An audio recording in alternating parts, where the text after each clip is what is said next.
44.000 geregistreerde diere is die Brangus Beestelersgenootskap een van die grootstes in Suid-Afrika. Om vandag vir ons meer te vertel oor hierdie beesteras gesels ons nou met André van der Merwe en hy is een van die raadslede van die Brangus Beestelersgenootskap in Suid-Afrika. André, baie welkom. Baie dankie Gerrit. Nou wil ek vir jou vra, ons het soveel rooi beeste in hierdie land. Wat onderskei die Brangus van die ander beesterasse? Ons kan miskien begin deur te sê dat baie maklike kalwings wat plaasvind. Dit beteken klein kalfies met geboorte. Hulle groei uitstekend tot en met speen en dan met speen hulle omtrent 50% van die koei se massa. Verder is ons ook 'n Puna ras wat beteken dat geen ontwringing plaasvind by ons nie en dit beteken ook dat daar geen stres is nie, geen kilogram vleisverliese nie, wat beteken dat ons 'n swaarder kalfspeen en dit beteken ook op die einde van die dag meer geld in die boer se sak. Ons Puna ras is ook baie gewild om met kruisstelings te gebruik by ander rasse.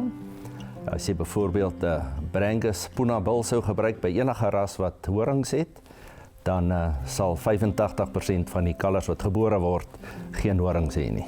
As jy nou sê 'n ligter kalf wat lekker gewig aansit, dan kan ek dink dat hy baie gesog is in die voerkrale ook, nê? Absoluut, ja. Die rede daarvoor is die aanpasbaarheid van die kalvers in die voerkraal, lae mortaliteite wat daar is en hulle groei uitstekend, goeie voeromset wat hulle daar het.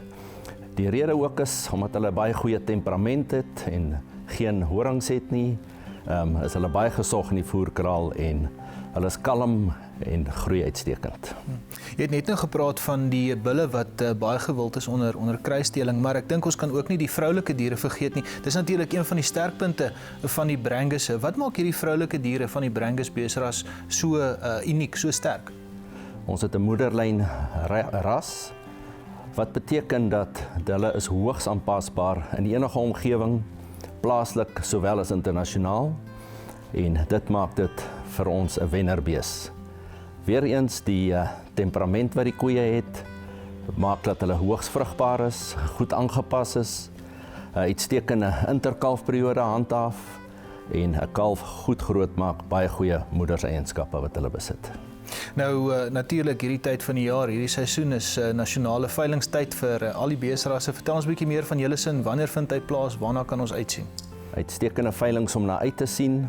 Elke veiling word ook verteenwoordig deur professionele advies en ons nasionale veiling, wat natuurlik ons hoofveiling is, vind plaas die 11de Augustus by Lallenati Lodge in Harry Smith en ons hoop regtig om almal daar te sien.